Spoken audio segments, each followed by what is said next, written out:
Hello again. You've got me again now. What I'm going to do is not too long at all, you'll be pleased to know. It's called Welcome to Sunny Clacton, and just a little word of explanation about it before I start it properly. I did originally put this talk together some time ago as a sort of welcome to visitors to Clacton, really, to show them what a wonderful town Clacton is. But I think the talk will be of equal interest to those of us who live here as well as to visitors, so that's why you're getting it. And just another thing before we start, although he doesn't know it, what he did, but I'd like to thank George for all his help with this. Because I have to admit that during this talk I've nicked a few of his paper clips that he's put on Facebook and various other places. So thank you, George, for your help with this, even though you didn't know you'd help me. So with all that introductions, let's start. Now it would be easy to say that Clacton has always been a very welcoming seaside resort, because after all, the first people settled here something like 420,000 years ago. So even in those days, people realised just what a wonderful place Clacton was. And that was in the days before we even had a pier, or a pavilion, or the Westcliff Theatre, or even a McDonald's in the town. But in spite of this, Clacton was one of the first 5 or 6 places in Great Britain to be settled by early humans. However, although there was this early settlement, and this is the bit I've had to change that Beth mentioned just now, what I used to say here was that although these settled here then, this early settlement, we've got to skip about 419,000 years before the next thing happened in Clacton. But of course, now that Beth's on the trail there, there's sort of been no break, because we've got Paleolithic, Mesolithic, Neolithic, Iron Age, Bronze Age, Roman, everything now. So that's wrong to say nothing happened for 419,000 years, which has spoilt this great joke that I used to put in there. Everyone roared with laughter at when I said that, and now you completely spoiled it. Anyway, but what happened then, later on, was that Clacton finally placed itself on the map with a name, in a small Saxon village which was ruled over by a man called Clack, which is how Clacton got its name, of course. Clacton meant the village of Clack's people. Although we think of Clacton now as a healthy seaside resort, there was a time when the whole of the Essex coastline, and Clacton in particular, was thought of as very unhealthy. In the 18th century, the famous Colchester historian Philip Morant accused Clacton Beach of emanating noxious vapours, and the famous writer Daniel Defoe, the author of Robinson Crusoe, in a book that was entitled A Tour Through the Whole Island of Great Britain, wrote of the unhealthy marshes of the Essex coast. He said, "I was informed that there was a farmer who was then living with the 25th wife, and that his son, who was but 35 years old, had already had about 14 wives. He explained that this was because when the farmers took the young lasses out of the wholesome and fresh air of the uplands to the coast among the fogs and damps, they caught the ague and died within a year." And incidentally, it was for this reason that although a number of Martello towers were built along Clacton Beach to guard against a possible Napoleonic invasion, they were not manned on a full-time basis. The soldiers were stationed in barracks in Wheely and had to march down to the coast every morning and back again every evening through Great Clacton. Now, it's said that this twice daily march caused quite a stir in the village, as most of the troops stationed at Wheely were from Scottish regiments, and they caused something of a scandal because they wore their kilts, thereby exposing their bare knees. And according to reports of the time, the demure young ladies of the village were embarrassed and outraged by this. However, according to some other reports, this didn't stop them lining the route every morning and evening to catch a glimpse of the soldiers and their knees. And it was because of this twice daily march that the owner of the Queen's Head became a very rich man, because the soldiers would stop off for some much needed refreshment on their way to and from the Martello Towers. And it was also at this time, and a bit later, that the Queen's Head became the venue for the local farmers' weekly meeting. They used to meet every Tuesday at 12 noon to transact business, have a few drinks and then go home. Well, I say have a few drinks, but it was not unknown for the farmers to complete their business by about 2 p.m. on the Tuesday, but not actually make their way home till the following Saturday. All this was in the days before the seaside resort known as Clacton-on-Sea arrived, and plans were laid for this in 1865 when this man, Peter Brough, bought the farmland that is now the centre of Clacton-on-Sea, with the sole intention of turning it into a seaside resort as a pure business venture. The villagers of Great Clacton were aghast at the prospect of a load of oiks coming down from London, spoiling their rural peace and calm. And in a parish meeting, they made a special point of minuting that they dissented from this plan and emphasised their very strong feelings on the matter by underlining the word dissent twice.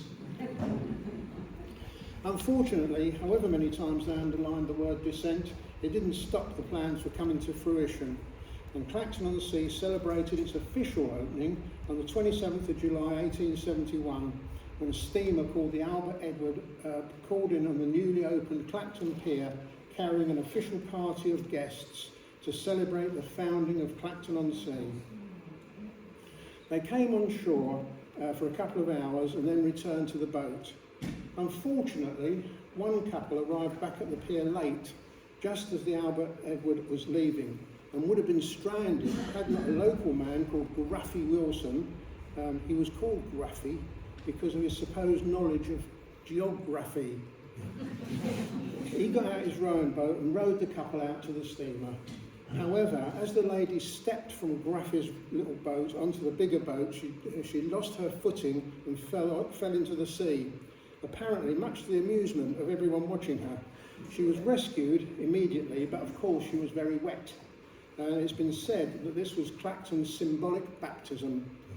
And I'm not sure the lady was very appreciative of this honour. From that day on, Clacton began to grow apace as a seaside resort, and one of the earliest attractions to be built was a small switchback railway, like a sort of mini roller coaster. You can just see it over there in this picture. It was actually built in what's now Station Road, where Clacton Library stands now. Actually on the site of Clacton Library was this switchback railway. However, it wasn't built for fun. Doctors used to prescribe a ride on it as a cure for all sorts of ailments. It was supposed to have been good for heart and liver complaints, especially for something called collateral internal congestion. So, if you're ever feeling a bit peaky, a trip on the looping star on the pier will probably do you the world of good. Although the old villagers of Great Clacton had been concerned about the wrong type of people coming to Clacton, Peter Brough actually shared some of these concerns and designed Clacton as a resort for the middle and upper classes. However, the coming of the railway in 1882 soon put a stop to all that, as this did indeed realise the very worst fears of the villagers, and Peter Brough as well, bringing the poor and the working classes of the East End within easy reach of the seaside. The local paper warned in 1884 that Clacton-on-Sea will soon have a painful and even ruinous experience if speedy measures be not taken to stop the present rush of lowest type of London excursionists, men and women, boys and girls, who seem only to enjoy themselves when they are revelling in drink and obscenity, both of language and behaviour.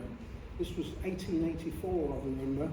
And Clacton Council itself felt compelled to write to the railway company to complain about the disgraceful and filthy behaviour of about 1,000 Clerkenwell Gospel Mission excursionists who had arrived by train for their annual Beano after 4 policemen were required to quell a large crowd of disorderly women.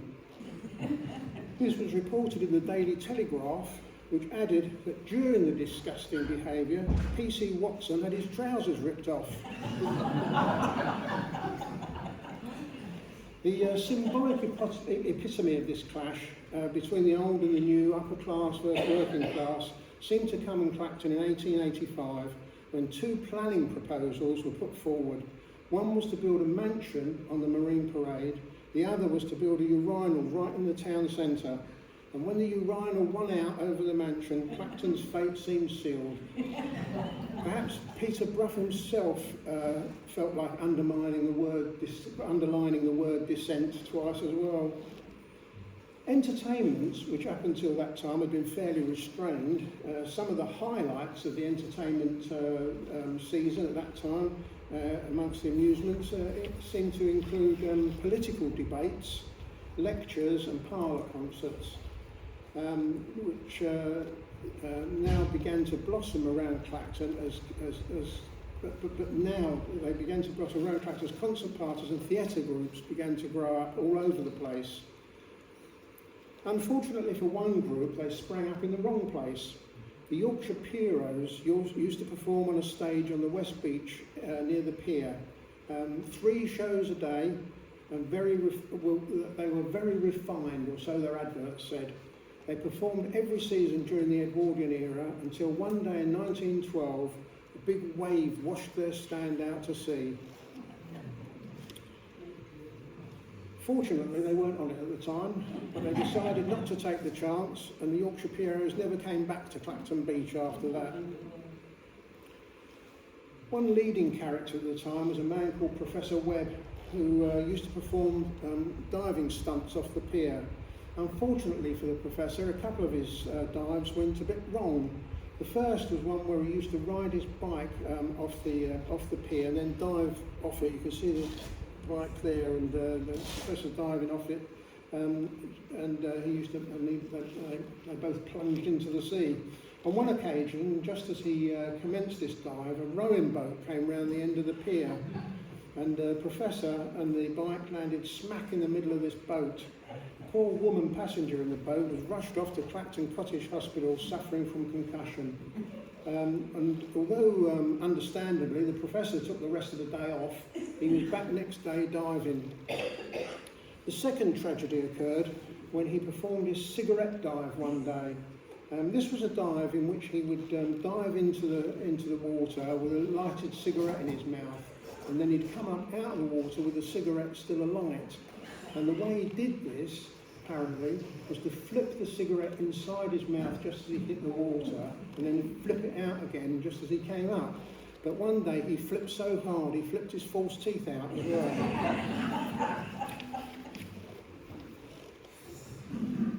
False teeth seem to have been a bit of a hazard at that period, as there was another well-known character called Peggy Barnard, so called because he had a wooden leg.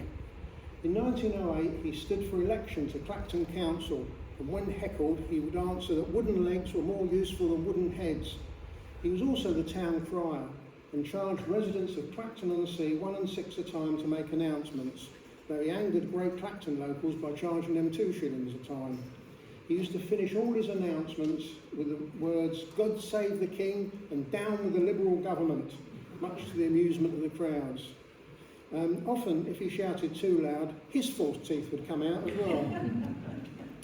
And there was another character called Peggy, who used to entertain the Clacton crowds in 1937. This was a man called Daredevil Peggy, who was a 56-year-old one-legged diver who dived from a height of 65 feet enveloped in flames into a blazing cauldron 5 feet deep. They used to do this at the old Butlins Pleasure Park. And then there was Camilla Meyer, known as the Stratosphere Girl. She was another who appeared at the Pleasure Park Butlins.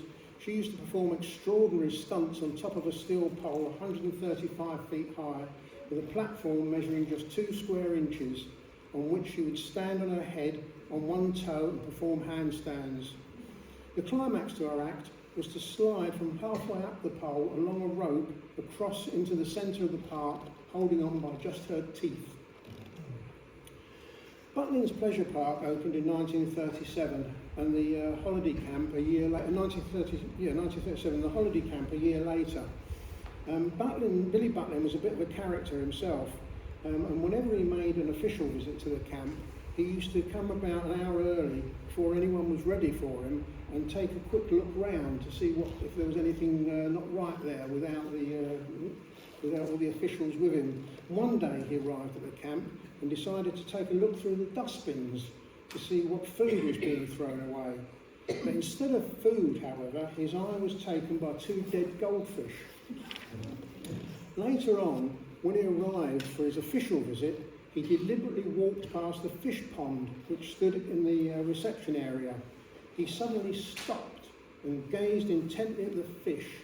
His little entourage, including the camp manager, wondered what on earth he was doing. Butlin then looked round and said sternly, "I have just counted the fish in that aquarium and there are 2 missing." It must have been much to the consternation of the entourage. Actually, I have got a bit ahead of myself in time here because I was really talking about the Edwardian period. And at this time, in the early years of the 20th century, motor traffic was starting to become a bit of a problem in the town, and there was a debate in the council chamber in 1904 about how these newfangled contraptions could be dealt with. During the debate, one councillor complained that he had seen cars being recklessly driven down Carnarvon Road at anything up to 15 miles an hour, and he thought something ought to be done about it. It may have been, of course, that this particular councillor wasn't very good at estimating speed, as a number of people had this problem at the time. There was a report in the local paper in 1901 which said, the police constable said the defendant's automobile covered 150 yards in 2 seconds, which works out at 153 miles an hour. The defendant swore that he was only going at 8 miles an hour, and 2 independent witnesses agreed. Case dismissed. It was also at this period that the first motor buses began to make an appearance, including one driven by Mr. Charles Barnes. It was called the Swiftshaw, but it was nicknamed the Nevershaw by locals, which probably gives a better idea of its reliability. Just before the First World War, Clacton had a very important visitor when Winston Churchill made a forced landing in Clacton after his flying boat had developed engine failure. He was taken to the Royal Hotel to wait while a replacement plane was flown in. During his stay, word got round that he was in town, and the local branch of the suffragettes turned out to enforce to harangue him all the way back to his plane. Churchill vowed there and then never to return to Clacton, and he never did. Clacton's heyday was probably between the wars, when at its height it had something like 10 theatres and 6 cinemas. I remember being at a talk once when someone was detailing the history of Clacton's entertainments, and he mentioned the 6 cinemas, pointing out that the Odeon there was the poshest, while the local flea pit was called the Kinema Grand. He went into some lurid details about the fleas and other bugs, the smell of disinfectant and other salubrious substances, when suddenly a woman's hand went up from the audience. "Excuse me," she said, "but my father owned the Kinema Grand."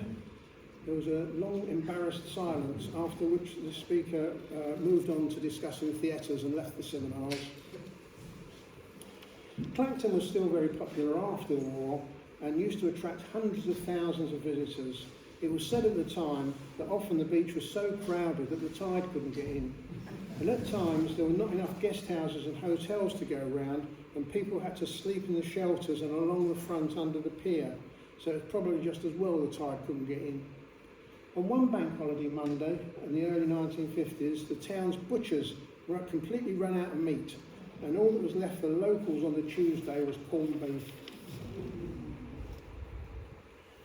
One of the reasons for this success was the publicity tours operated by Clacton Council under Harry Thompson to northern and midland towns during the winter.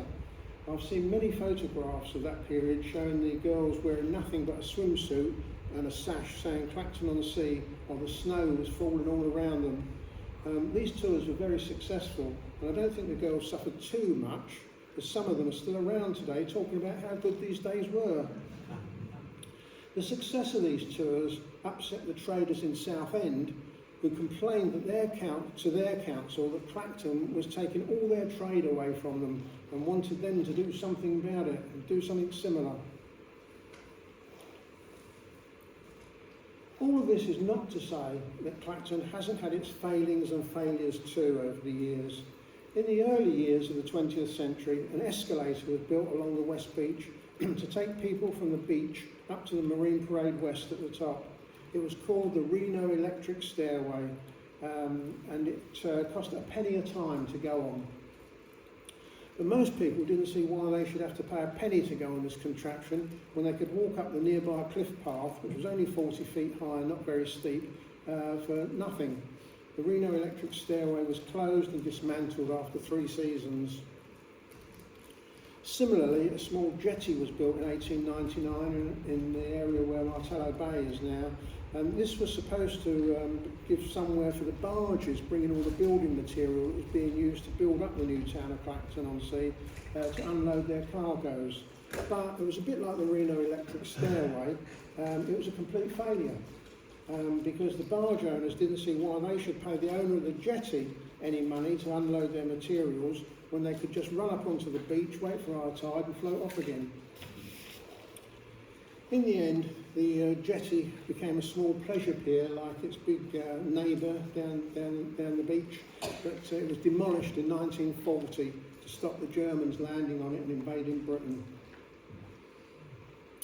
But in spite of these small hiccups, I hope that I have shown what a wonderful place Clacton is and why over the years it's remained so popular. Of course, as well as the golden sands and the laid-on amusements and entertainments, Clacton has a fine reputation for good weather. It's not known as sunny Clacton for nothing. But just to finish with, here is a small quote from a guidebook issued in 1920. It says, "To large numbers of people, the words sunny Clacton bring happy recollections of delightful holidays in one of the healthiest towns in England. As soon as a traveller leaves the Great Eastern Railway station, he realises the vast difference between the air of London and the health-giving properties of the ozone-laden atmosphere of this popular and up-to-date health resort. Those who associate the East Coast with piercing winds are surprised to find that they must alter their views after visiting Clacton-on-Sea." Now, this might come as a bit of a surprise to those of us who live here, but that's what the book said, so it must be right. Incidentally, I was talking to a Clacton Council weatherman from the 1950s a while ago, and he told me that in the best interests of the holiday industry, they always had to make the best of the weather. If the forecast was a good one, they'd stress it was continuing fine and sunny. This made day trippers wish they'd stayed for the week. When the weather wasn't quite all that could be hoped for, they had to choose their words carefully. Dull was a word that was never used. Clacton might occasionally be cloudy, but never dull. The wind was another matter. "Yes," he said to me, "we all know perfectly well that many a spring day has been marred by a bitter northeast wind blowing all the way from Murmansk, but we prefer to think of this phenomenon as bracing." In July 1956, there were gale-force winds that uprooted trees, boats were sunk, and the helter-skelter on the pier was blown over.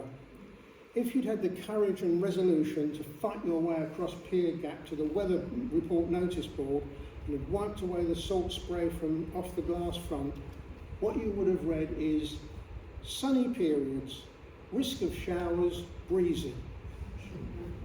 Sorry, I'm just digressing again. Back to the 1920 guidebook. It continues. "It is beyond question that Clacton has the largest amount of sunshine of any seaside place within easy reach of London, and that the rainfall is literally the smallest in England. The Urban District Council are thoroughly up to date in their efforts to facilitate the happiness and enjoyment of visitors. The beautiful cliff walks are hard to beat, while on the esplanade beautiful flower gardens greet the eye. The late Dr. Slyman has said that the bracing air charged with ozone has a most beneficial influence upon the affections of the upper air passages and bronchial diseases. perhaps there wasn't any need for that switchback railway after all. And Dr. P. Coleman has extolled the virtues of Clacton-on-Sea as a place almost immune from pneumonia, Bright's disease and rheumatic fever, and attributes this fact to the smallness of the rainfall, large amounts of sunshine and the equability of temperature. There's not a word about the switchback railway there either. So thus we have it established on medical evidence that the porous nature of the soil, the small rainfall, the abundance of sunshine and the position on the coast combined together to make Clacton an ideal health resort. Those humans from 420,000 years ago knew what they were doing. And welcome to sunny Clacton. So if you're all ready, all together now. 1, 2, 3. Oh, never mind. Thank you.